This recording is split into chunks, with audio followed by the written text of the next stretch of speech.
현재 트럼프의 관세 정책이 전 세계를 뒤흔들고 있는 가운데 자국 우선주의를 앞세운 트럼프는 한국에 대규모 페널티를 부과하겠다는 충격적인 성명을 발표했습니다. 트럼프는 자신이 일기 시절부터 밀어붙였던 한국의 주한미군에 대한 방위 분담금을 10배로 올리라는 내용을 구체화했고, 자신의 말을 듣지 않는다면 무슨 일이라도 벌일 것처럼 과격한 발언을 이어나갔는데요.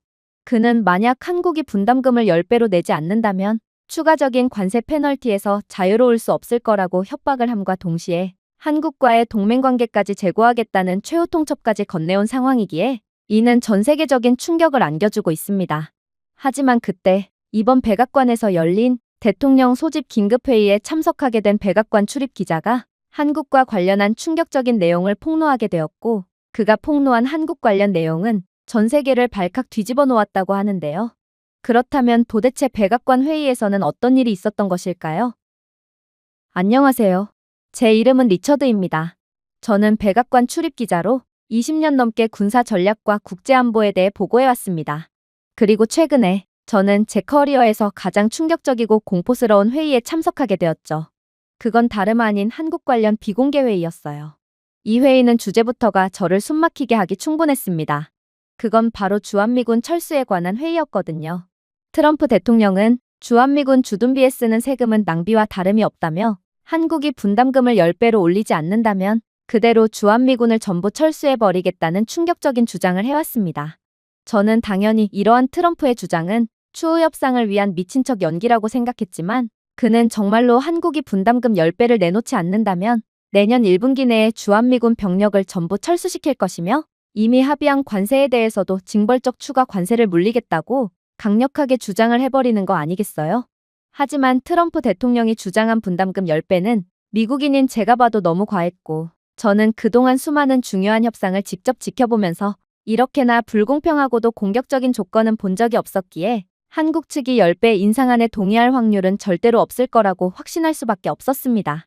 아마도 트럼프 대통령도 이를 짐작하고 있는 상태겠죠. 그래서 사실상 한국에 대한 관세 인상과 더불어 주한미군 철구는 거의 확실시되는 상황이었어요.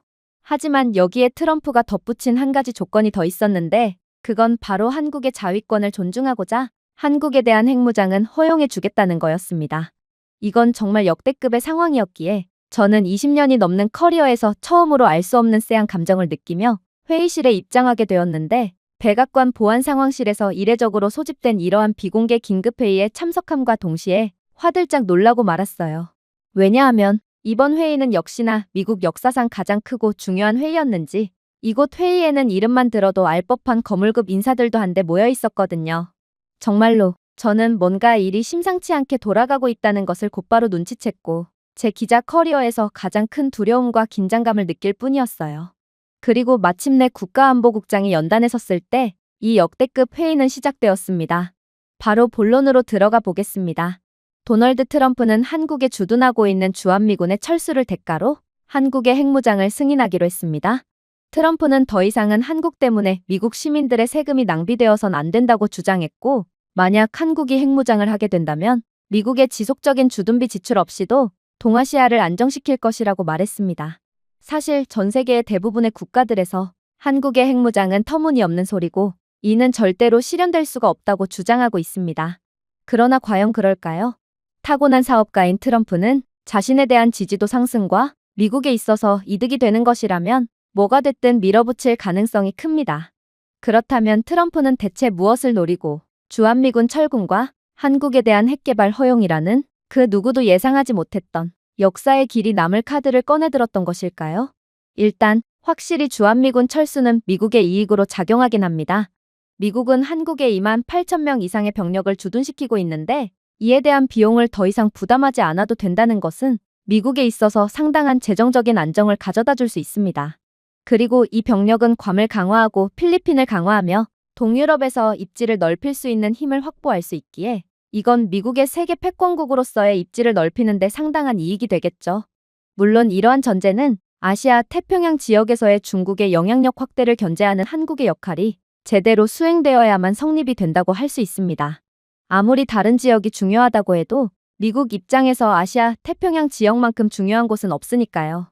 그래서 트럼프는 한국의 핵무장을 지원하는 것입니다. 여러분들도 국제 정치는 영원한 우방국도 영원한 적도 없다는 것을 잘 알고 계실 테죠? 당연히 미국은 한국에 대한 북한의 공격이 염려돼서 한국의 핵무장 카드를 쥐어주는 것이 아니라는 말입니다. 그러나 한국은 미국의 이용을 당하는 것이 아니에요. 아무튼 한국의 핵 개발은 이들에게 엄청난 이익을 안겨다 줄 거거든요. 당연히 핵무기를 가지게 된 한국은 동아시아의 모든 것을 통제하게 되겠죠. 한국이 핵무기만 가진다면 더 이상 북한의 도발이나 중국의 압박은 무의미해지게 됩니다. 그동안 북한이나 중국의 이러한 도발이 통했던 이유는 바로 한국에 핵무기가 없었기 때문이거든요. 생각해보세요. 한국은 북한이나 중국보다 훨씬 부유하고 더욱 강력한 기술력을 가졌으며 세계 최고 수준의 인프라와 효율적인 시스템을 가진 국가입니다. 이들이 왜 북한이나 중국 같은 부족한 점이 많은 국가들에 휘둘리겠어요? 다만 한국은 핵무기가 없었기에 억지력이 부족했을 뿐이죠. 하지만 이제 한국이 핵무기를 가지게 된다면 그렇게나 한국을 호시탐탐 노렸던 중국조차 한국의 눈치를 보게 될 것이고, 북한은 한국 쪽으로 미사일 도발을 하기는커녕 오히려 알아서 문제아에서 모범국가로 변모할 가능성이 높아요. 어찌 보면 당연하죠. 북한은 그동안 한국이나 국제사회로부터 돈을 구걸하기 위해 도발을 해왔던 것인데, 이제는 엄청난 억지력을 가진 한국에 감히 까불 생각을 하지 못하게 된 셈이니 살아남기 위해 국제사회에 협력하게 되는 것은 너무나도 당연한 이치인 것입니다. 물론 한국은 작전 통제권까지 전부 미국으로부터 가져오며 미국에 의존하는 국가라는 불명예스러운 딱지도 제거할 수 있겠죠. 사실 현실은 정반대이지만 아무튼 한국의 생존은 미국의 약속에 달려있다고 생각하는 사람들이 꽤 많습니다.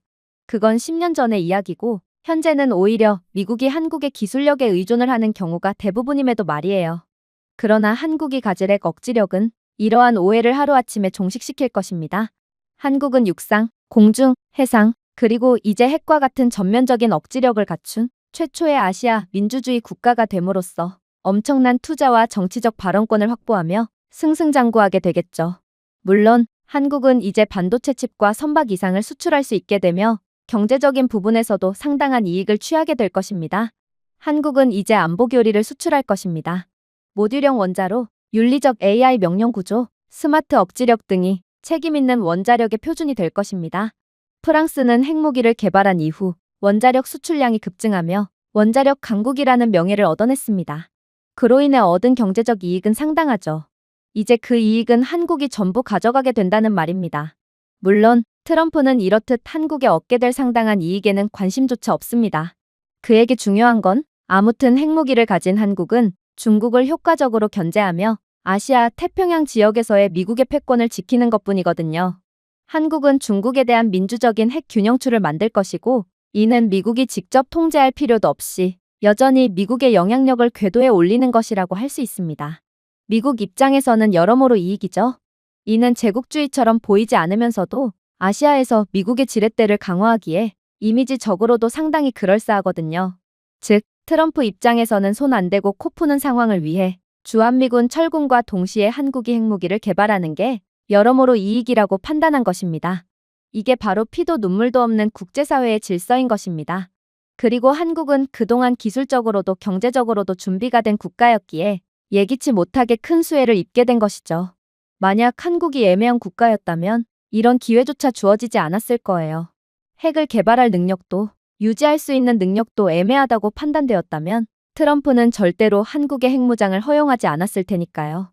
그때 미국 전략사령부 사령관이 미심쩍은 표정을 지으며 손을 번쩍 들기 시작했어요. 글쎄요.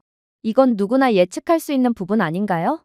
미국 최고의 전문가인 우리들은 이 문제에 대해 더욱 날선 태도로 바라볼 필요가 있습니다. 모든 일은 이론대로만 흘러가지만은 않으니까요. 생각해보세요. 한국의 역할은 일본이나 다른 국가들도 할 수 있습니다. 그러니 이런 명분으로 한국의 핵무장을 용인한다면 다른 국가들도 덩달아 핵 개발을 시도하려고 할 것이고, 그렇게 된다면 국제사회는 역대급의 혼란의 상황을 맞이하며 결국 자멸하게 될지도 몰라요. 하지만 안보국장은 침착한 표정으로 충격적인 발표를 해오기 시작했어요. 일리가 있는 주장이에요. 하지만 결정적으로 다른 국가들은 절대로 핵 개발을 시도할 수 없을 것입니다. 오직 한국만이 핵무장이 가능한 결정적인 이유가 있거든요. 일단 핵무기는 지구상에 존재하는 그 어떠한 무기 중에서도 가장 만들기 어려운 무기입니다. 당연하죠.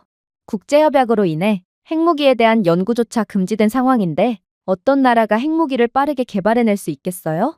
즉, 대부분의 국가들은 핵무기 개발에서 0에서부터 시작해야 하므로 상당한 시간이 걸릴 수밖에 없으며 핵 연구에는 지속적으로 엄청난 자금이 들어가기 때문에 웬만한 경제대국이 아닌 이상 연구를 지속하는 것 자체가 거의 불가능하다는 것입니다. 또 지정학적으로 상당한 위기를 느낀 다른 인접국들은 핵 연구가 진행되는 것을 그저 조용히 기다리고만 있지는 않을 거예요. 세계에는 북한이나 중국처럼 통제할 수 없는 문제 국가들이 꽤 많고 이들은 핵 연구를 진행하는 이웃 국가들을 향해 어떻게 해서든 보복을 가하며 방해할 것입니다. 그리고 이 모든 것을 견뎌낼 수 있는 국가야말로 핵무기를 만들 수가 있다는 것이죠. 자, 여러분들은 이 모든 조건을 충족하는 국가가 어디라고 생각하시나요? 단언컨대 그건 한국밖에 없어요. 왜냐하면 한국은 핵무기가 없는 국가지만 사실상 핵무기를 가진 국가들보다 더욱 진보된 원자력 기술력을 갖고 있으며 연구에 들어가는 모든 자금을 감당할 수 있을 만큼 부유한 국가일 뿐더러 애초에 이들의 기술력으로는 의심의 여지 없이 최단기간 안에 핵무기를 개발할 것이기 때문에 북한이나 중국이 압박을 가할 새도 없이 그대로 핵무기를 완성해내며 전 세계를 놀래킬 것이기 때문입니다. 생각해보세요. 한국은 이미 세계에서 가장 효율적인 민간 에너지 그리드 중 하나에서 운영되는 24개의 최첨단 원자로를 보유하고 있습니다. 기술 수주를 통해 다른 국가에서 수입한 기술이 아니라 한국이 직접 개발한 원자로라는 말입니다. 한국이 개발한 원자로 APR-1400은 특히나 안전성, 출력, 비용 효율성으로 전 세계적으로 찬사를 받고 있는 가압수형 원자로인데 현재 이 원자로는 중동 및 유럽 등 전 세계에서 가장 돈이 많이 돌고 있는 나라들에서 압도적인 지지를 받으며 불티나게 판매되고 있습니다. 그러니 한국의 원자력 기술에 대해서는 의문을 제기할 필요조차 없죠. 하지만 많은 사람들이 아직도 이 원자로에 소름 돋는 점을 눈치채지 못하고 있습니다. 그건 바로 APR은 단순히 첨단 전력 원자로가 아닌 엔지니어링 야망의 상징이기 때문입니다. 이 원자로는 한국이 설계한 제어 시스템, 차폐, 소프트웨어, 야금, 심지어 터빈 발전기까지 사용하여 외국 공급업체와 독립적으로 작동할 수 있습니다. 사실 강력한 원자로를 가진 국가들은 한국 외에도 몇 군데 더 있습니다. 프랑스와 미국, 일본도 예로 들 수 있죠. 그러나 이렇듯 모든 시스템이 전부 자국의 기술력으로만 구성된 원자로는 한국 외엔 절대로 찾아볼 수 없어요. 덕분에 혹여나 원자로에 이상이 생겨도 한국이 개발한 원자로는 문제없이 수리될 수 있고 원자로의 노심 용융 확률은 통계적으로 거의 0에 가까운 것입니다. 심지어 비상상황 시의 원자로 정지 메커니즘의 경우 한국은 자동화된 SCRAM 프로토콜, 즉 현재 미국에서도 운영 중인 그 어떤 것보다 훨씬 진보된 기술을 사용하고 있기에 아예 일본처럼 원자로에 이상이 생겨 대참사가 일어날 가능성 자체가 없어요. 이게 바로 한국입니다. 여러분들은 한국의 원자력 기술에 대해 과소평가하고 있었음이 분명하기에 제 주장에 화들짝 놀라셨을 것입니다. 무리도 아니죠.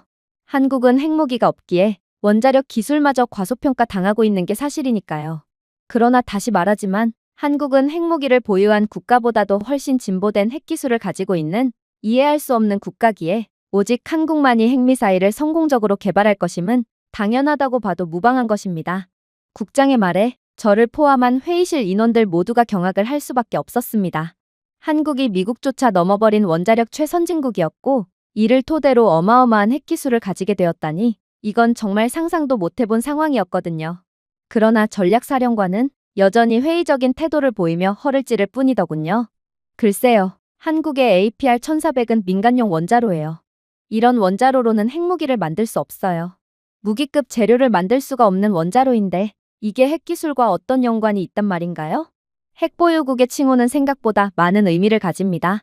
애초에 원자로 자체가 핵무기 개발용으로 만들어지지 않은 한국이기에 한국의 원자력 기술력은 핵 기술과 직접적인 연관성은 없을 것입니다. 그러나 안보국장은 다시 한번 모두를 놀래키는 발언으로 회의실을 완전히 뒤집어 버렸죠. 맞아요. APR-1400은 민간용 원자로입니다. 하지만 한국이 개발한 이 원자로는 에너지뿐만 아니라 플루토늄도 생산할 수 있는 모듈식, 확장 가능한 군사 적응형 원자로의 청사진이기도 합니다.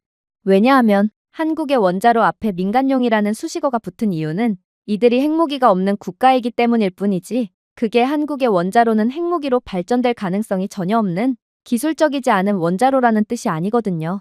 실제로 한국은 핵무기 제조에 사용될 수 있는 막대한 양의 플루토늄을 추출하여 사용 후 핵연료를 재처리할 수 있는 기술력을 보유하고 있습니다. 이건 원자력 강국이지만 핵무기를 가질 권한이 없는 한국과 비슷한 특징을 갖고 있는 일본조차 해내지 못하는 기술력입니다.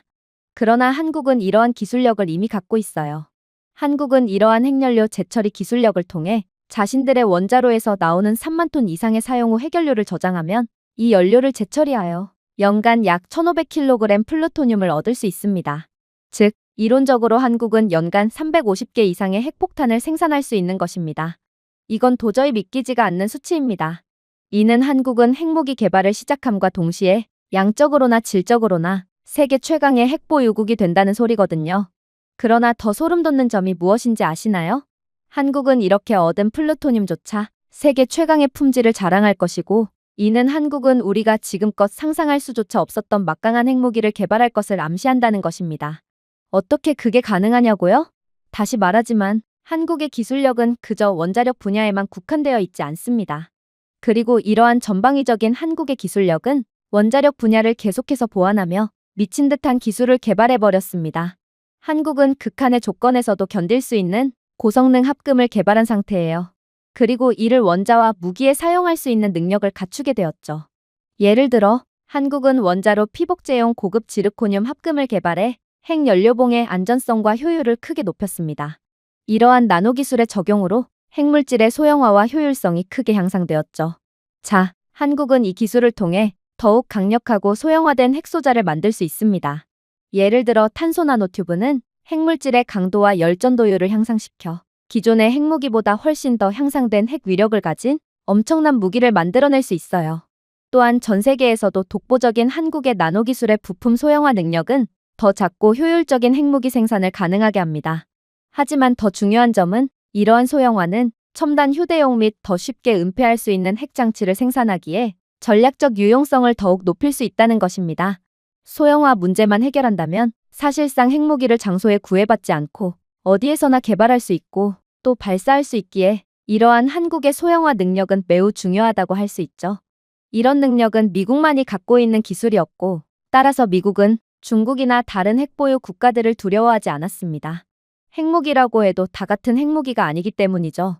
예를 들면 중국에서 만든 조악하고 쓸데없이 거대한 핵무기는 실용성이 상당히 떨어지므로 미국의 압도적인 성능을 가진 최첨단 핵무기 앞에서 그대로 무릎을 꿇을 것이 자명한데, 미국이 중국을 핵보유국이라고 해서 두려워하는 게 말이 된다고 생각하시나요? 핵보유국이라고 해서 다 같은 핵보유국이 아니라는 말입니다. 그러나 한국은 그런 중국과는 차원이 다른 국가입니다.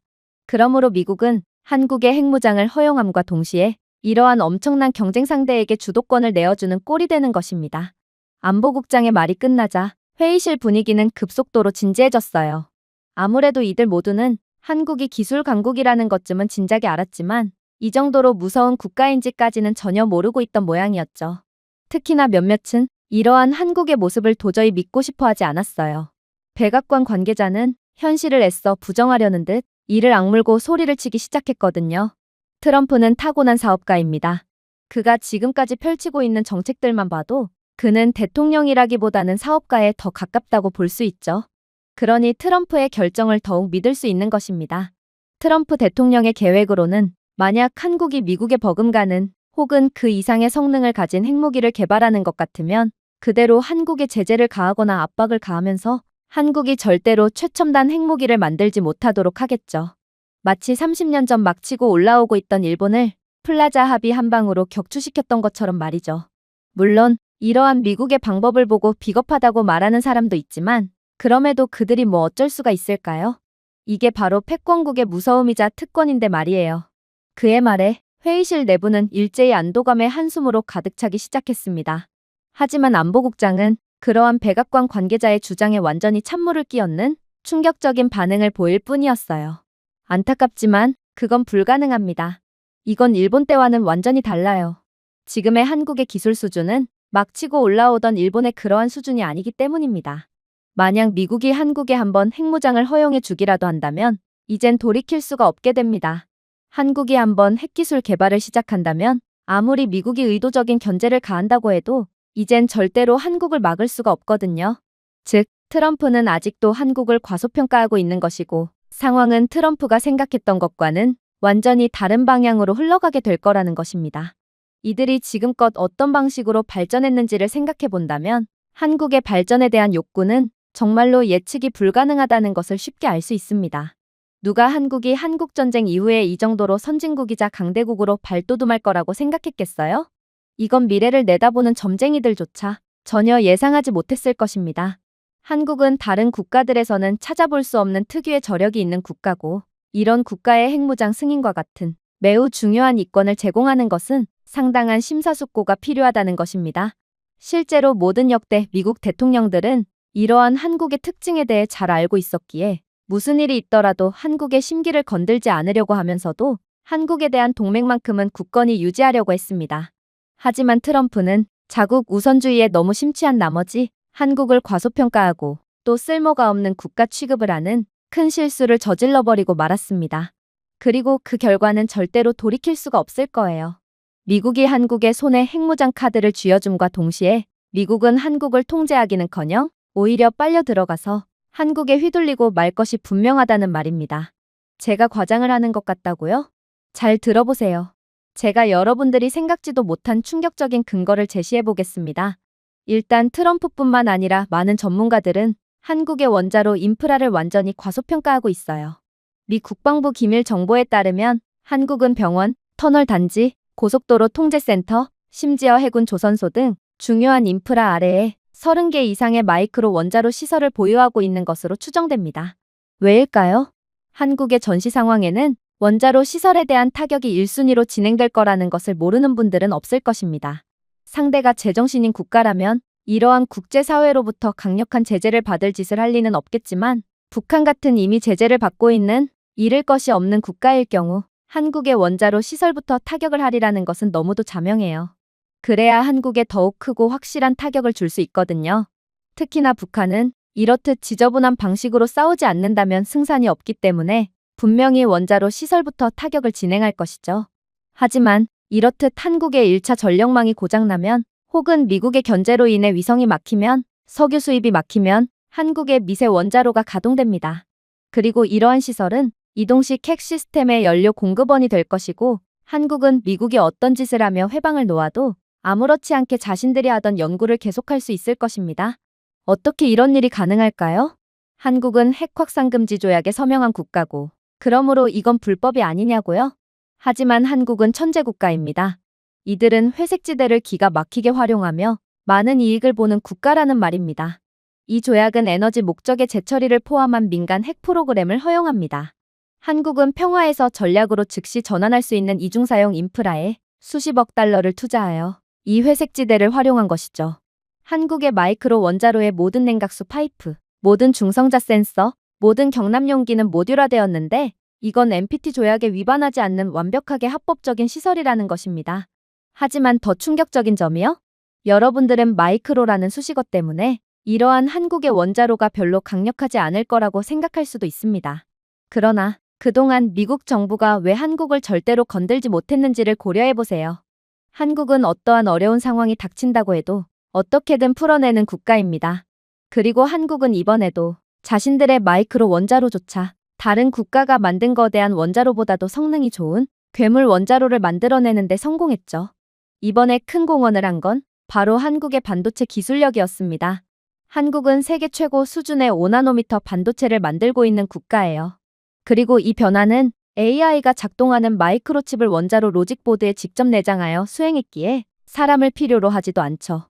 이건 미국조차도 구축할 수 없는 기술이며 트럼프는 이런 한국을 과소평가한 것입니다. 한국은 자국에 대한 어떠한 불리한 정책이 적용된다고 해도 어떻게든 풀어내는 국가입니다. 이들이 한국 전쟁으로 완전히 나라 자체가 붕괴되었을 때도 한미 상호방위 조약이라는 미국 역사상 최초이자 유일하게 미국 측의 불리한 협상을 이끌어낸 것을 좀 보세요. 한국과 협상을 할 때는 반드시 최고의 전문가들과 함께하지 않는다면 무조건 한국에 의해 휘말릴 수밖에 없는 것입니다. 그리고 이번에도 한국은 주한미군 철수라는 압도적 불리함 속에서도 한국 역사상 최고로 실리를 추구할 수 있는 결과를 이끌어내려고 하고 있습니다. 어쩌면 한국은 이 모든 것들을 미리 예상하고 몇 년 전부터 칼을 갈고 닦으며 준비를 하고 있었을 수도 있죠. 사실 저는 아직까지도 도저히 믿기지가 않기도 합니다. 트럼프는 자신이 세계에서 가장 똑똑한 세계 대통령이라고 생각하지만 그의 경솔함은 결국 그 대가를 치르게 될 것입니다. 그의 충격적인 주장에 회의실 내부는 다시금 완전히 얼어붙어 버렸습니다. 회의 직전까지만 해도 한국은 미국에 전적으로 의존하는 국가이므로 미국이 어떠한 페널티를 제공한다고 해도 찍소리조차 못할 뿐이라고 목소리를 높였던 이들마저도 그대로 입을 벌린 채 바보 같은 표정을 지을 뿐이었고 저 또한 이제는 한국에 대한 두려움까지 느끼게 되었죠. 하지만 안보국장은 여기서 멈추지 않았습니다. 그는 진짜 내용은 시작조차 안 했는데 왜 그렇게 놀라냐고 말해오는 듯 경악을 금치 못할 주장을 해오기 시작했거든요. 사실 저는 여러분들이 왜 이렇게까지 놀라는지 전혀 이해를 못하겠습니다. 설마 진심으로 한국이 핵무기를 개발할 수 없는 국가라고 생각하셨던 건가요? 만약 그렇다면 제가 다음 내용을 말씀드리기 전에 귀를 막아주시기 바랍니다. 한국에 가장 소름 끼치는 점은 따로 있으니까 말이에요. 자, 이제 여러분들은 한국은 전 세계에서 가장 뛰어난 원자력 기술을 가졌다는 것을 알게 되었습니다. 한국의 원자로 기술은 효율적일 뿐만 아니라 군사적 목적에 쉽게 적응할 수 있어서 무기급 플루토늄을 빠르게 생산할 수 있죠. 그런데 한국은 이러한 자신들의 원자력 기술로 인해 우리가 생각한 것보다 매우 오래전부터 많은 이익을 얻어왔다는 것을 알고 계시나요? 한국은 숨겨진 플루토늄 비축량을 가지고 있을 가능성이 매우 큰 국가거든요. 일단 핵미사일을 만들려면 고농축 우라늄이나 플루토늄이 필요합니다. 그리고 우라늄은 복잡한 원심분리기 네트워크가 필요하기에 숨기기 어려울 뿐더러 시끄럽기까지 하죠. 그러나 문제는 플루토늄입니다. 한국은 핵미사일에 사용될 재료인 플루토늄이 비공식적으로 전 세계에서 가장 많은 것으로 추정되거든요. 일단 저는 분명 한국에는 24개의 상업용 원자로가 있으며 이 모든 원자로는 에너지 생산의 부산물로 플루토늄을 생성할 수 있는 원자로라고 말씀드렸습니다. 그리고 수년 동안 한국은 재처리도 무기화도 하지 않으며 국제 규칙을 지켜왔죠. 그러면 여기서 의문점이 발생합니다. 그렇다면 도대체 그동안 한국이 원자로를 가동하면서 발생시킨 이러한 해결료는 어디로 갔을까요? 한국은 이 재료들을 핵무기를 만드는데 사용하지도 않았는데 말이에요. 그리고 제가 미 국방부의 첩보 자료에서 얻은 정보는 한국의 월성 원자력 발전소의 냉각 웅덩이와 건식 캐스크 저장고에는 국제사회에 알려지지 않은 채로 상당한 양의 숨겨진 핵연료가 보관되어 있다는 것을 말해주고 있습니다. 수년에 걸쳐 조심스럽게 축적된 이 매장량에는 고농축 우라늄과 플루토늄이 포함되어 있으며 이는 민간 에너지에 필요한 양을 훨씬 초과한다고 합니다.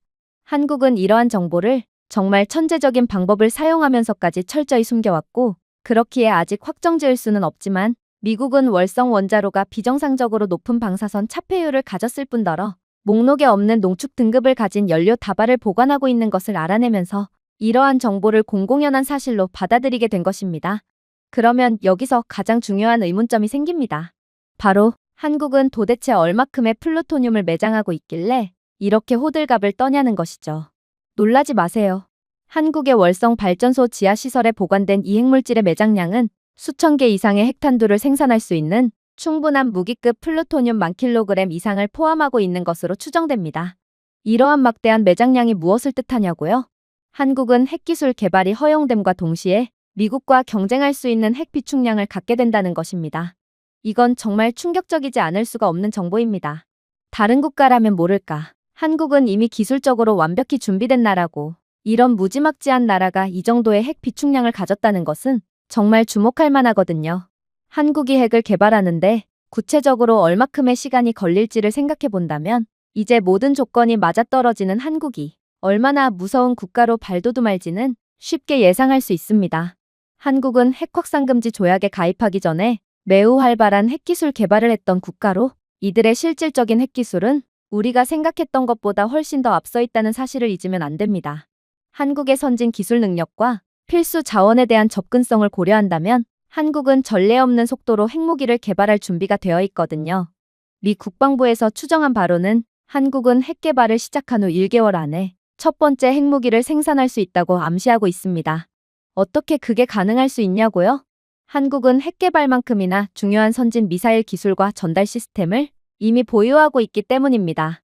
한국은 별도의 기술을 개발해낼 필요조차 없이 핵탄두의 효율적인 배치를 완료할 수 있는 것이죠. 그야말로 한국은 그냥 핵기술 권한만을 얻은 것이 아닌 기존 핵보유국들조차도 어려워하고 또 불안정한 기술력을 갖고 있는 부분조차 완벽하게 마스터하고 있는 국가기에 한국은 핵무장 허가가 떨어짐과 동시에 미국조차 넘볼 수 있는 강대국으로 다시 태어나게 된다는 말입니다. 심지어 한국은 전시국가라는 독특한 특성 덕분에 체계가 매우 유연하고 따라서 거의 하룻밤 사이에 민간 핵시설을 군사적 용도로 전환할 수 있는 전 세계 유일한 국가입니다. 이를 통해 한국은 다른 나라들이 이전에 했던 것보다 수십 배, 아니 수백 배 빠른 속도로 핵무기를 생산할 수 있을 것으로 추정되고 있었는데 최근 발표된 미 국방부 기밀 자료에 따르면 어쩌면 한국은 이러한 수백 배보다도 더욱 빠른 속도로 핵무기를 개발할 수 있을 것으로 추정됩니다. 그 이유는 월성 원자력 발전소는 한국의 원자로 중에서도 가장 독특한 곳이기 때문이죠. 월성 원자로는 다른 원자로들과는 달리 중수 기술을 사용하기 때문에 표준 원자로보다 연료톤당 더 많은 플루토늄을 생산할 수 있거든요. 따라서 한국은 핵 개발 시작과 동시에 기존에 모아뒀던 재료들로 4,000발 이상의 고성능의 핵무기를 만들 수 있을 걸로 추정됩니다. 하지만 가장 충격적인 점은 따로 있어요. 이건 그저 시작일 뿐이고 한국은 이후로도 계속해서 전례 없이 빠른 속도로 핵무기를 찍어낼 수 있거든요. 전문가들은 한국의 사용 후 연료에서 연간 1,500kg의 무기급 플루토늄을 추출할 수 있을 것으로 추정하고 있는데 이는 연간 600개 이상의 폭탄을 생산할 수 있는 양이며 이는 한국은 핵무장 허가가 떨어짐과 동시에 한 달 만에 미국을 넘은 최강의 군사적 능력을 가진 국가로 발돋움한다는 말과 같습니다. 다시 한번 말하지만 이건 정말 말도 안 되는 일이라는 것을 알아두시기 바랍니다. 한국은 그야말로 나라 자체가 거대한 최첨단 군수공장이라고 봐도 무방하고 트럼프는 한국의 목에 목줄을 걸기 위해 핵무장을 승인했지만 한국을 오판한 미국은 오히려 코끼리 목에 목줄을 건 꼴로 완전히 한국에 휘둘리게 될 것입니다.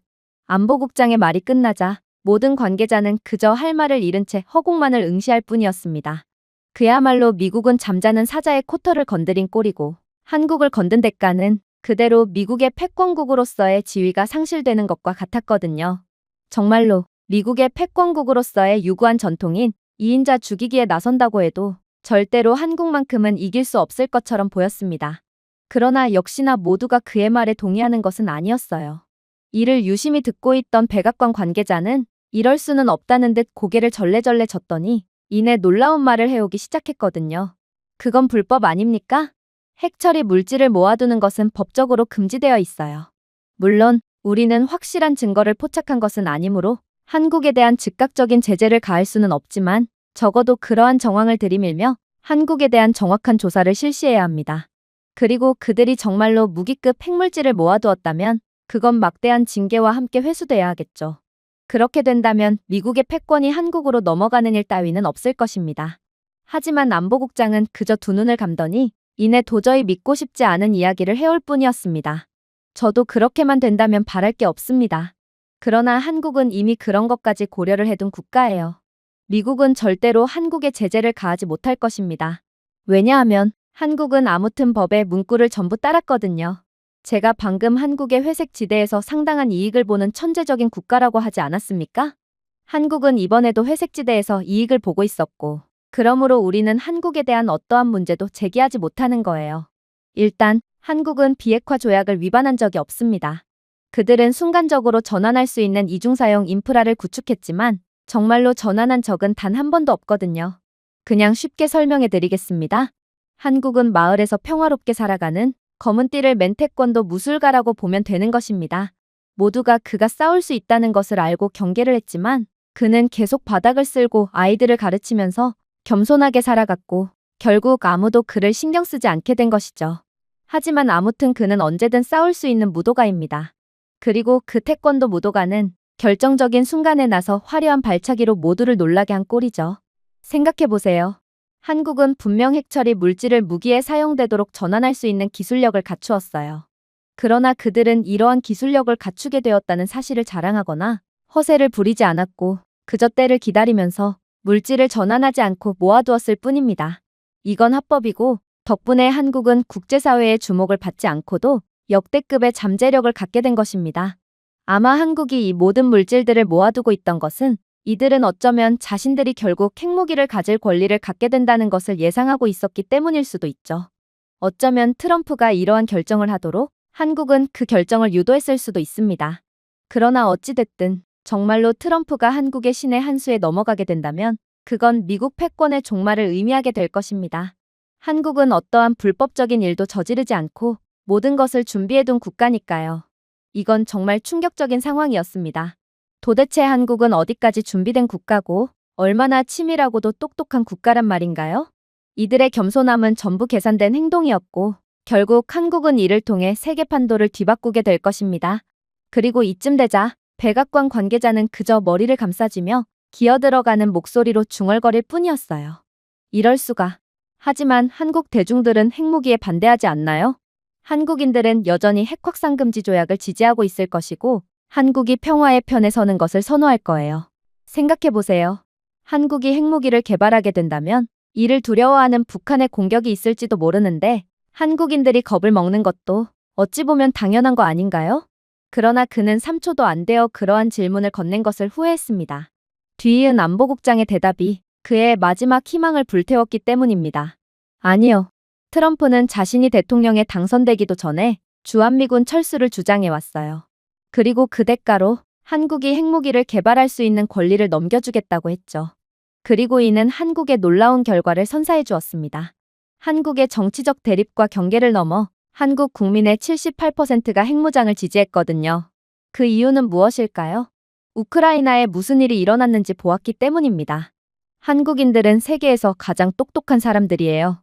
이들은 연구상으로도 세계 IQ 순위 1위에 달하는 매우 똑똑한 사람들입니다. 그러니 한국인들은 세계가 돌아가는 이치를 단번에 이해한 것입니다. 세상은 복종을 보상하지 않습니다. 권력을 존중할 뿐이죠. 그리고 한국의 인프라는 이미 이러한 원칙을 반영하고 있습니다. 한국의 모든 고속철도 허브는 몇 시간 내에 이중사용 물류 채널로 전환할 수 있어요. 북한이나 중국이 한국을 침략하는 경우 이러한 한국의 고속철도는 곧바로 전투병력 및 물자 보급 전용 채널로 이용될 수 있거든요. 또한 중국의 간섭 없이 구축된 5G 통신망은 양자 저항 프로토콜로 암호화되어 있습니다.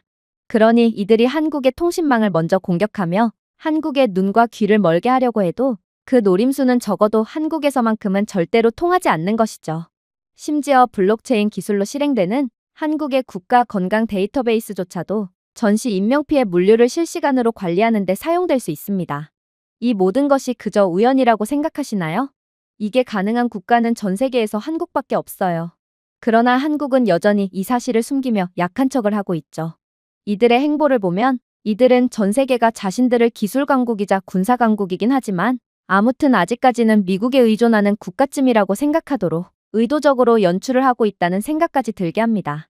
다른 국가들이 자신들을 공격하지 않도록 적당한 강력함을 드러내고 있기는 하지만 진짜 숨겨진 발톱은 드러내지 않으면서 자신들에게 핵무기 연구 권한이 주어지더라도 아무튼 전 세계에 막대한 영향력은 끼치지 못할 것임을 은연중에 계속해서 어필하고 있어요.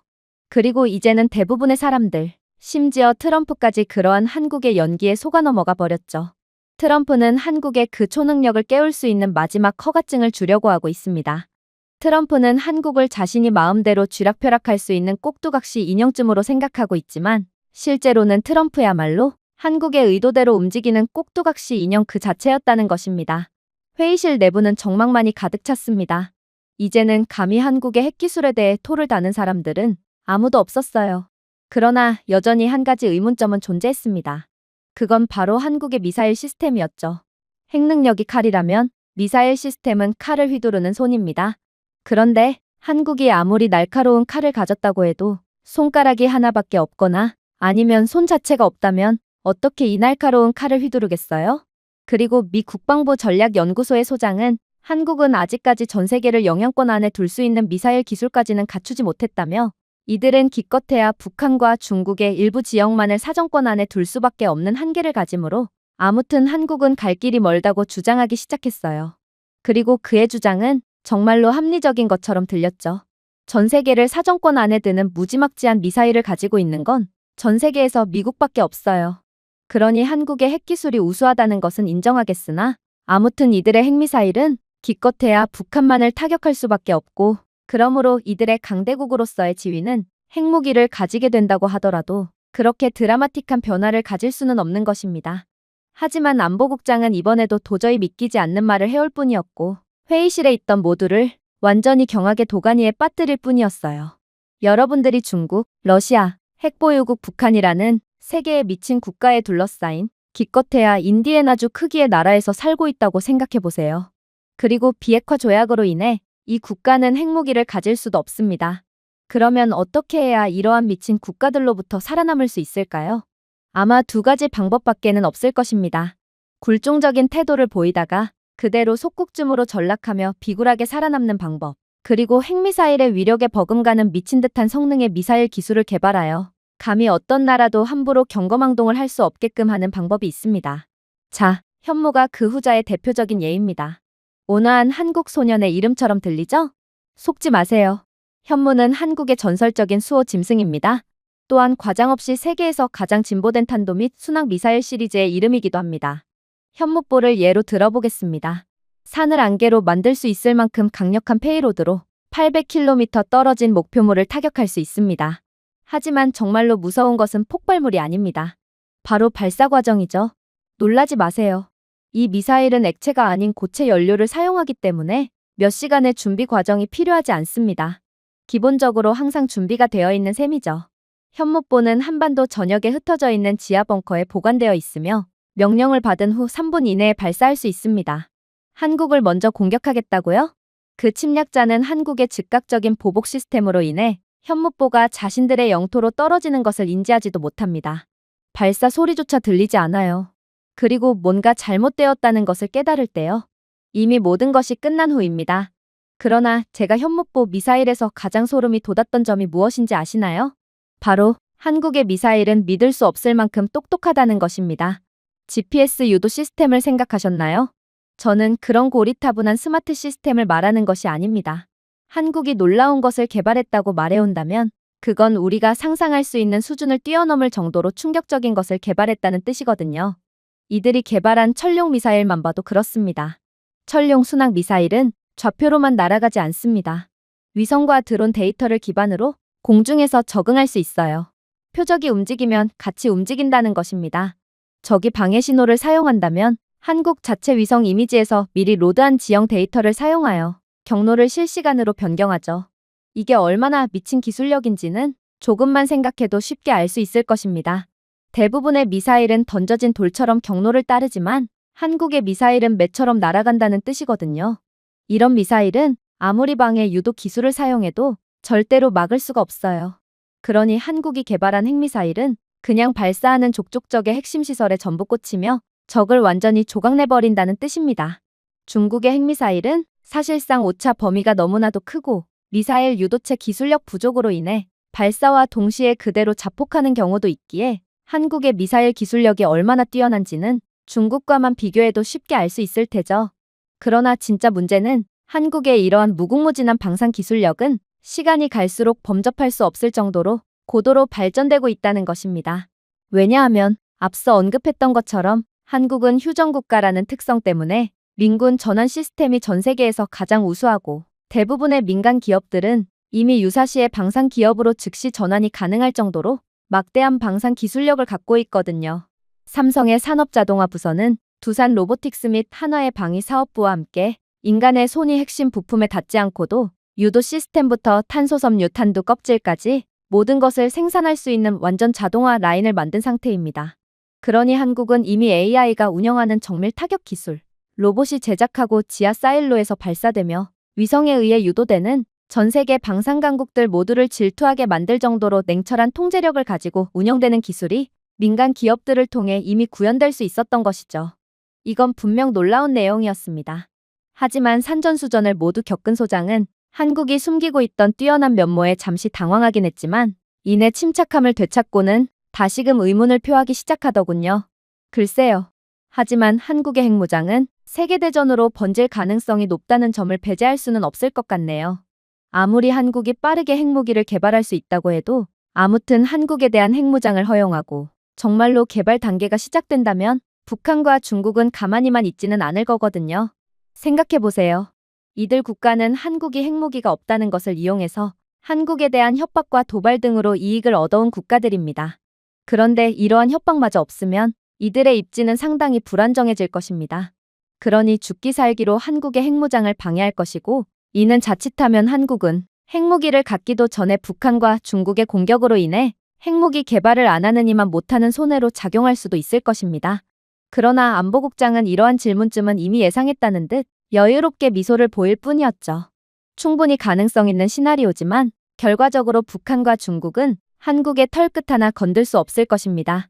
애초에 한국은 핵무장 승인이 떨어진 지 한 달도 안 돼서 핵무기 개발을 완료할 것이기 때문에 북한이나 중국이 침공 작전을 짜기도 전에 진작에 핵무기를 개발한 뒤 억지력을 확보한 상태일 것이고, 그렇지 않다고 해도 한국은 이미 완벽하게 대비가 된 국가이기 때문에 이런 국가를 상대로 경거망동을 한다는 것 자체가 불가능하거든요. 자, 저는 한국이 전 세계 몰래 숨기고 있던 시설 하나를 공개하고자 합니다. 대부분의 사람들은 한국을 떠올릴 때 서울의 네온사인 거리, 로봇 카페, 빠른 인터넷 등을 떠올리곤 합니다. 그 밝은 빛 아래에는 조용하고 차갑고 무섭도록 개발된 또 다른 한국이 있다는 사실을 깨닫지 못하고 있죠. 일상생활이 아닌 생존을 위해 설계된 한국말입니다. 그리고 이렇듯 나라 자체가 전쟁을 대비하여 설계된 한국은 아무리 무지막지한 공격을 받더라도 결과적으로 한국의 시민들은 피해가 거의 없이 적을 섬멸할 수 있습니다. 일단 만약 정말로 한반도에서 전쟁이 발발한다면 한국은 미사일 발사나 탱크 돌격과 동시에 조용히 이들이 숨기고 있던 전략 자산을 공개할 것입니다. 어찌 보면 한국이 믿는 구석이 있는 것은 당연합니다. 한국은 세계에서 가장 인구 밀도가 높고 도시화된 국가 중 하나거든요. 이런 국가가 휴전국이니 다른 많은 현대 국가와 달리 한국만큼은 평화가 영원히 지속될 것이라고 가정하는 함정에 빠지지 않는 것이죠. 그렇기 때문에 한국은 자랑할 필요 없이 조용하게 나라 안에 국가를 하나 더 건설했습니다. 저는 지하철 터널과 주차장에 대해 이야기하는 것이 아닙니다. 저는 산악 깊숙이, 도시 아래, 반도의 안반 내부에 파고든 견고한 군용지휘센터, 생존 벙커, 미사일 사일로, 연료 저장고, 의료시설, 이동식 공장 등 광범위한 네트워크에 대해 이야기하고 있는 것입니다. 일단 설악산부터 시작하겠습니다. 관광객들은 자연의 아름다움 때문에 이곳을 좋아합니다. 하지만 화강암 벽 깊숙한 곳에는 미사일 공격뿐만 아니라 직접 핵 공격에도 견딜 수 있도록 지어진 한국의 가장 기밀한 시설 중 하나인 핵방어 지휘센터가 있습니다. 설악으로 들어가는 터널은 1.5km가 넘는 길이로 열에 노출되면 균열을 막는 자가치유 복합 콘크리트로 보강되어 있습니다. 내부에는 여러 개의 방이 있죠. 외부 접촉 없이 90일 동안 국가 방위를 운영할 수 있는 본격적인 운영센터와 위성, 드론에 실시간으로 연결되는 전술 AI 허브, 그리고 연료 벙커 및 전국의 재보급 통로와 연결되는 지하 철도 노드 등 이것은 그저 백업 플랜이 아닙니다. 이것은 플랜 A입니다. 신뢰할 수 있는 위협이 발생한 지 몇 분 만에 한국의 리더십이 어둠 속에서 자동으로 작동하는 것이죠. 하지만 더욱 소름 돋는 점은 따로 있습니다. 설악산에 위치한 이 시설은 전국에 수십 개가 있기 때문이죠. 그야말로 일상으로 위장한 민간 벙커와 다름이 없는 것입니다. 하지만 보호받는 것은 한국 정부뿐만이 아닙니다. 한국의 거의 모든 아파트 단지에는 지진뿐만 아니라 화학, 생물학, 핵 공격을 위한 지하 대피소가 포함되어 있거든요. 병원에는 방사선 차폐와 독립적인 공기 시스템이 완비된 가압 지하 응급실이 있습니다. 서울역, 고속버스 터미널, 동대구역 등 주요 역사가 대피소로 2배로 늘어납니다. 이곳에는 물탱크, 비상식량, 발전기, 화학물질 제염 부스 등을 보관하고 있고, 이는 평시에도 엄격하게 관리되고 있기 때문에 한국의 시민들은 털끝 하나 다치지 않고 미사일 세례를 피할 수 있는 것이죠. 물론 한국의 즉각적인 반격 시스템은 적이 미사일을 발사하기도 전에 눈치채고 적국을 그대로 구석기 시대로 돌려버릴 테지만, 아무튼 미사일이 한국 본토에 상륙한다고 해도 철저하게 준비가 된 이들에겐 별 문제가 되지 않는다는 것입니다. 그런데 더욱 충격적인 점이 무엇인지 아시나요? 한국인들은 이러한 갑작스러운 공격 상황을 마주하게 된다고 해도 단 한 사람도 빼놓지 않고 전부 생존할 수 있다는 것입니다. 한국의 시스템, 특히나 다세대 주택 단지는 AI 기반 민방위 네트워크를 통해 실시간으로 조정되고 있습니다. 그리고 이러한 민방위 네트워크는 위성, 지진 센서, 드론 순찰, 공공 CCTV에서 데이터를 가져와 민간인들의 생존을 최대한으로 보장하고 있죠. 미사일 충돌 지점 예측, 민간인을 가장 가까운 안전구역으로 자동 안내, 지하시설을 충격파로부터 보호하기 위한 수문 활성화, 손상을 격리하기 위해 전원 차단 등 한국은 진작에 모든 것을 준비하고 있는 상태예요. 인간은 절대로 이 정도로 빠르게 할 수 없습니다. 그러나 한국이 구축한 시스템은 단 밀리초 단위로 이를 수행하기에 한국인들은 전 세계에서 가장 수준 높은 안전을 보장받을 수 있는 것이죠. 자, 이런 국가를 어떻게 침략할 수 있을까요? 북한과 중국은 이미 오래전부터 간첩 및 스파이 활동을 통해 이러한 한국의 비밀기지 및 시스템에 대해 잘 알고 있는 상황이에요. 물론 한국은 그들이 밝혀낸 기지보다 훨씬 많은 비밀기지를 보유하고 있으며 어쩌면 그들은 이번에도 비밀기지에 대한 정보를 어느 정도 고의적으로 흘림으로써 적으로 하여금 자신들을 공격할 엄두조차 못 내게 한 것일 수도 있지만 아무튼 이렇게 완벽하게 대비가 되어 있는 한국을 공격하는 바보들은 절대로 없을 것이 분명해요. 한국의 방어 시스템은 정말 소름이 돋을 정도였어요. 미국의 경우 적의 침략을 받으면 그 몇 배의 화력을 쏟아부어서 적을 괴멸시키는 전략을 선택하고 있지만 이는 바꿔 말하면 미국은 자국 민간인들을 방어할 어떠한 시스템적인 대비도 되어 있지 않다는 뜻이거든요. 그러나 한국은 시민들의 생존에 그 무엇보다 초점을 둔 국가였던 거였습니다. 하지만 소장은 이러한 민간인의 피해 따위는 고려하지 않는 미국의 시스템에 너무나도 익숙해져 있던 인물이었고 그래서 그는 그런 식으로는 전쟁에서 이길 수 없다며 침을 튀어가며 열변을 토해오기 시작했습니다. 물론 한국의 시스템과 기술력은 놀랍지만 그렇게 방어에만 몰두한다면 전쟁은 어떻게 끝낼 수 있단 말인가요? 정말 바보 같은 시스템이라고 할 수 있어요. 그러나 안보국장은 이번에도 충격적인 대답을 통해 모두를 놀래킬 뿐이었어요. 글쎄요, 저는 방어에 관해서만 말했을 뿐 한국이 어떤 식으로 전쟁을 끝낼지는 아직 말한 적이 없는데요. 한국은 여러분들이 상상치도 못할 방법을 통해 곧바로 북한과 중국을 제압할 거거든요. 자, 대부분의 국가는 무기를 생산하기 위해 지상 공장에 의존합니다. 공습에 취약하고 파괴하기 쉽죠. 그러니 적의 미사일 공격은 처음부터 이러한 군수품 공장을 중심으로 전개될 것입니다. 하지만 한국의 가장 강력한 군수품 공장은 이렇듯 지상에 있지 않습니다. 포항, 창원, 강릉과 같은 지역에서는 반지하 스마트 공장 위에 산업단지가 조성되어 있으며 군용 양자 라우터에 연결된 자율 로봇이 계속해서 생산을 진행 중이거든요. 미사일 부품과 탱크 및 드론용 교체 부품, 휴대용 원자로 하우징 유닛, 위성 등 인간의 간섭으로부터 완전히 보호된 채 계속해서 전력들을 보충할 수 있습니다. 각 공장은 무광, 무신호 조건에서도 운영되며 이는 적이 탐지하거나 방해할 수 있는 무선 신호가 없음을 의미하기에 그야말로 완전히 자동화된 멈추지 않는 공장이라고 할 수 있습니다. 완전한 정전 상황에서도 한국의 전쟁기계는 계속해서 윙윙거리고 있는데 이걸 탐지조차 못한다는 것을 생각해 보세요. 도대체 어떤 바보가 이런 국가를 공격하고 싶겠어요? 자, 이제 한국은 영원토록 보급되는 전쟁 무기를 가지게 되었습니다. 그렇다면 한국은 과연 이러한 무기들로 어떤 마법을 보여줄까요? 여러분들은 한국하면 깔끔한 서울 교차로를 걸으며 교복을 입고 킥킥거리는 학생들, 노부부가 산책하는 모습 등 차분하고 평화로운 모습만을 상상하실 겁니다. 그럼에도 불구하고 이들의 머리 위 40층, 발 아래 300m 아래에는 보이지 않는 전쟁기계가 윙윙거리고 있어요. 그리고 이 전쟁기계에서 비롯된 한국의 미사일 방어 시스템은 늑대 무리처럼 다가오는 위협을 완전히 쫓아버릴 것입니다. 장거리 지대공 미사일 LSAM은 쉽게 말하자면 골키퍼와 다름이 없어요. LSAM은 시속 6,000km 이상으로 빠르게 이동하는 극초음속 미사일에 고정할 수 있기에 북한과 중국의 수준 낮은 재래식 미사일쯤은 한국의 기술력으로 전부 요격할 수 있다는 것이죠. 한국의 새로운 저궤도 위성 네트워크에 연결된 AI 유도 레이더 덕분에 사각지대 없이 전부 요격할 수 있죠. 무언가가 LSAM을 몰래 지나가도 상관없어요. MSAM 중거리 지대공 미사일은 이중으로 한국의 영토를 수호하기 때문이죠. 한국의 MSAM 미사일은 가스 수직 발사를 사용하며 잠금 후 3초 이내에 발사할 수 있기에 어떠한 돌발 상황도 용납하지 않습니다. 즉, 한국은 사실상 주한미군이 없어도 모든 공격들에 대해 대비가 된 상황으로 이들을 억지로 제압하기란 사실상 불가능하다는 말입니다. 더 이상 안보국장의 말에 토를 다는 사람들은 없었습니다. 그저 모두 허공을 바라본 채 이젠 정말 큰일이 났구나를 실감할 뿐이었죠. 그러자 안보국장은 잠시 목을 축이더니 이내 저희 모두를 쳐다보며 경악을 금치 못할 말을 해오기 시작했어요. 그러니 지금이라도 주한미군 철수를 막아야 한다는 것입니다. 영웅놀이에 심취한 트럼프가 정말로 한국의 핵무장 권한을 넘겨버린다면 미국이 패권국으로서 얻는 이익들은 이제 다시는 얻지 못하게 되기 때문이죠.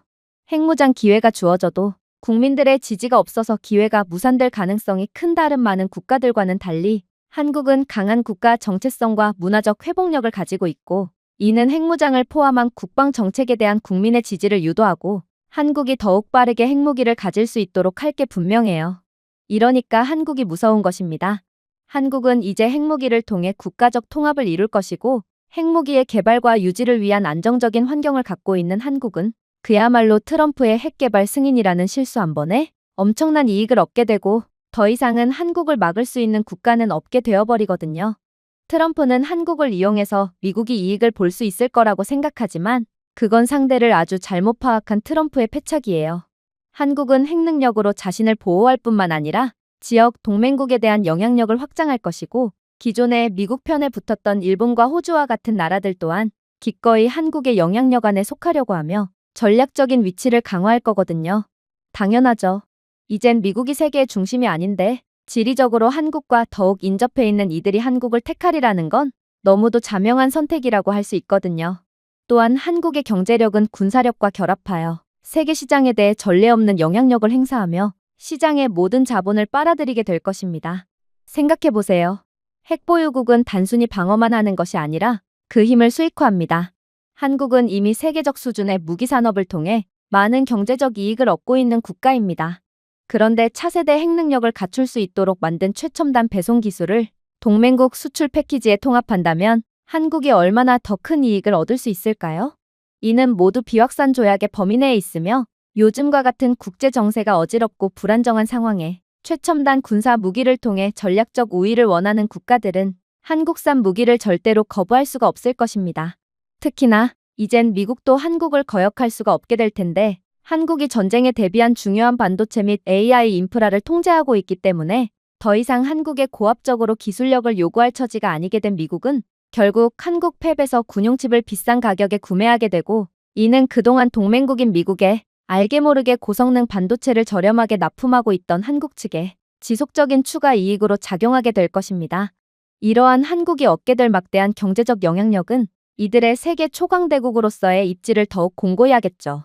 또한 한국은 미국이 하던 대로 신흥강국과 기술 선진국을 포함하여 전통적인 파트너를 넘은 전략적 동맹을 구축하기 시작할 텐데, 이는 당연히 한국을 중심으로 체결된 동맹이기에 이러한 한국이 주도하는 국제동맹은 점점 미국의 자리를 대체하며 결국에는 미국을 완전히 2인자로 밀어버리게 될 것입니다. 그리고 새로운 1인자로 발돋움한 한국은 이러한 새로운 동맹을 통해 경제적 안보적 이익의 공유를 바탕으로 자신들이 글로벌 1인자의 자리를 굳건히 하는데 이익을 얻겠죠. 당연히 이러한 한국이 주도하는 국제적 추세를 감히 거스르려고 하는 국가는 없을 것입니다. 프랑스와 이스라엘과 같은 선진적인 핵능력을 가진 국가들은 한국과의 기술 공유와 전략적 계획에서 협력할 것이고, 이는 거대해진 한국이 더욱 몸집을 불리고 세계적으로 인정을 받는데 좋은 기회가 될 것입니다. 물론 국제협력을 통해 한국의 원자력 기술에 대한 전문성은 훨씬 더 강력해질 것이고, 이는 한국의 국방력을 기하급수적으로 강화할 뿐만 아니라 에너지 분야에서의 한국의 경제적 이익을 극대화해 줄 가능성이 높습니다. 한국은 핵보유국이라는 명성을 얻었을 뿐만 아니라 원자력을 더 효율적으로 활용할 수 있는 능력을 갖추게 되었습니다. 그러니 한국은 에너지 비용을 줄이고 에너지 안보를 보장하며 지속 가능한 경제 성장을 지원할 수 있으므로 어쩌면 한국인들의 에너지 사용에 대한 비용은 대폭 감소할 것이고, 한국은 이러한 에너지 사용 및 에너지 기술을 수출하면서 더더욱 전방위적이고 막대한 수익을 거둘 것이 분명해요. 그리고 한국이 주도하는 대로 세계는 이제 선진화된 원자력 에너지로의 전환을 실시할 것이고, 이는 한국을 청정에너지 기술의 선두주자로 이름날리게 할 것입니다. 이는 한국으로 하여금 첨단 산업의 세계적인 리더로서 명성을 높이는 동시에 선진 원자로에서 최첨단 방어 시스템에 이르기까지 한국의 수출을 위한 새로운 시장을 열 것이고, 한국의 국가 경제를 크게 증진시킬 것입니다. 자, 도대체 한국에 얼마큼의 막대한 일자리가 생길 것이며 얼마나 많은 세계 자본이 투입될지 여러분들은 감이 오시나요? 솔직히 말하자면 대부분의 국가들이라면 이렇듯 물밀듯 밀려오는 고품질의 일자리를 도저히 감당할 수가 없을 것입니다. 인적 자원은 한정되어 있는데 한국은 고학력 고지능자를 필요로 하는 고소득 일자리가 엄청나게 많이 생기는 형국이거든요. 하지만 한국은 분명 이러한 새로운 기회를 절대로 놓치지 않을 것입니다. 한국인들은 세계에서 가장 IQ가 높은 사람들로 이 작은 나라에는 전 세계가 앞다투어 모셔가려고 하는 인재들이 넘쳐나고 있어요. 그런데 이러한 천재들 모두에게 자신들에게 걸맞은 자리가 주어진다면 한국은 그야말로 산유국보다도 많은 이익을 거두며 천연자원보다 인적 자원이 훨씬 더 중요하다는 것을 전 세계에 알리게 될 것입니다. 자, 이제 우리가 알던 한국 전쟁 후의 가난한 한국의 모습은 도저히 찾아볼 수가 없게 되었습니다. 한국은 불과 100년이 지나기도 전에 세계 최빈국에서 최강국으로 완전히 탈바꿈했고, 이 나라는 새로운 역경을 계속해서 극복해 나가면서 엄청난 가치를 창출해냈어요. 이제 세계 최강의 강대국이 된 한국에 남은 건 영향력의 확대뿐입니다. 한국이 동맹을 확대하는 것은 한국의 전략적 깊이와 새로운 기술에 대한 접근을 강화할 것이고, 이러한 협력은 추가적인 지원과 자원을 제공하겠죠. 한국은 이러한 기술적 경제적 강점을 활용함으로써 국제원자력 기구와 같은 국제기구에서 영향력을 증가시킬 것입니다. 이러한 영향력은 한국의 전략적 이익을 뒷받침하는 규범과 기준을 촉진하면서 한국이 자국에 유리한 방향으로 세계적인 핵정책을 형성하도록 하겠죠. 마치 현재 패권국인 미국이 우리들의 입맛대로 세계 정책을 바꾸며 막대한 자본을 빨아들이고 있는 것처럼 말입니다. 하지만 더욱 무서운 점은 따로 있어요. 결국 국제기구에서 강력한 목소리를 가지게 된 한국은 점점 더 이들 스스로에게 유리한 국제 정책을 지지할 수 있게 해줄 것이기 때문입니다. 따라서 세계는 미국과 유럽연합, 그리고 한국으로 나뉘게 될 테지만 결국 미국은 그동안 쌓아놨던 막대한 잠재력이 폭발한 한국을 도저히 막을 수가 없기에 한국에 그대로 패권국의 지위를 양도할 수밖에 없겠죠. 결론적으로 핵무기가 없다는 이유만으로, 그리고 한국의 의도된 전략 때문에 국제사회에 의해 종종 과소평가되는 한국의 독특한 강점은 한국을 빠르게 핵무기를 보유한 더는 그 누구도 무시 못할 강력한 국가에 위치시킬 것입니다. 트럼프는 이런 한국의 엄청난 잠재력을 보지 못하고 말았고, 절대로 얕잡아봐선 안 되는 국가를 얕잡아보고 말았어요. 세상이 눈치채지 못하도록 하는 한국의 천재적인 전략은 미국의 대통령마저 속이고 말았다는 것입니다. 트럼프 대통령이 오만한 것도 맞지만 한국의 전략이 매우 독특했다는 것은 인정해야겠죠. 모든 국가가 있는 무기 없는 무기를 전부 다 끌어모아 허세를 부리고 있는 가운데 한국은 진정으로 준비가 된 국가였기에 이미 구축된 내용을 발표할 필요가 없었을 것입니다. 한국은 이미 자신들을 둘러싸고 있는 것을 보여줄 필요가 없을 만큼 강했기에 이러한 여유를 부릴 수 있던 거였어요. 중국이 허세를 부리는 동안, 일본이 겁을 먹고 망설이는 동안, 서구가 논쟁하는 동안 한국은 전부 완료해버렸어요. 얼마 전까지만 해도 제국들 사이에 갇혀 끊임없이 고통받았던 한국은 이젠 그들 주변의 모든 국가들로 하여금 하루아침에 전체 군사교리를 재고해야 하도록 강제하고 있습니다. 북한을 보세요. 서울을 위협하던 북한은 갑자기 미사일이 쓸모없게 되었습니다. 그 이유는 무엇일까요? 한국의 인공지능 유도 핵미사일은 더 빨리 발사되고 더 낮게 비행하며 10배 더 정밀하게 착륙할 것이기 때문입니다. 압도적인 힘 덕분에 억지력이 생긴 것이죠. 한국에 대한 경제적 압박만으로도 한국을 지배하기에 충분하다고 믿었던 중국은 이제 한국이 백기를 열어주지 않으면 세계로부터 고립되는 지경에 이르렀어요. 종종 지역 전략에서 오만했던 일본은 갑자기 일본이 감히 상상하지 못했던 것을 건설한 나라, 즉 누구의 힘도 빌릴 필요가 없는 자율적이고 원자력으로 구동되며 인공지능으로 방어되는 한국의 군사구조를 그저 동해 전역에서 넋놓고 바라볼 뿐이에요. 그것도 존경심 어린 부러운 눈으로 말이죠. 안보국장의 말에 그 어떠한 관계자들도 감히 반박을 하거나 추가적인 의견을 제시하지 못했습니다. 대부분이 한국을 단순한 기술 강국으로만 생각하고 있었고, 한국이 미국과 어깨를 견주는, 그리고 결국 미국을 능가할 강대국이 될 거라는 것은 예상조차 못한 모양이었죠. 도대체 한국은 뭐하는 국가길래 이런 미친 듯한 모습을 숨기고 있었고, 그게 가능했던 것일까요? 저는 알면 알수록 소름이 돋는 한국의 면모에 그저 겁을 먹을 뿐이었습니다. 제가 준비해온 내용은 여기까지입니다. 끝까지 시청해주셔서 진심으로 감사드리며 여러분들의 구독과 좋아요, 알림 설정은 영상 제작에 큰 힘이 됩니다.